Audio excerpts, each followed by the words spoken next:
Good morning. How you doing? Hi. Nice scenery back there. Yes, thank you. My key fob is in my purse, and it's never done that before. You changed the battery lately? No. Okay, you may want to change the battery in the key It's the fob. battery.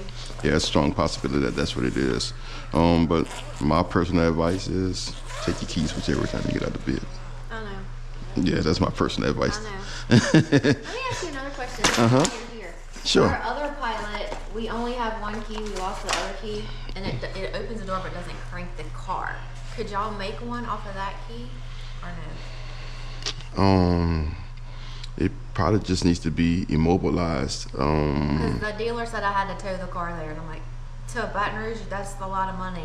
Yeah, nah, you don't need to do all that. Well, I'll get you a look at it after you do this. Yeah, let me. I was like, I'm asking all this. There's not a lot of going on here. Really? That's what they tell me. Okay. More for me.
Okay. That was fast.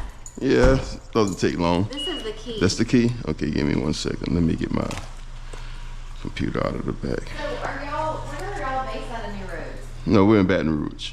Oh, it said New Roads on the Really? I don't know why I would have said New Roads. Some guy on the phone. I guess he's like the just a dispatch guy. I don't know. For the insurance company? I just called a number. I didn't even deal with my insurance. I called some number I found online.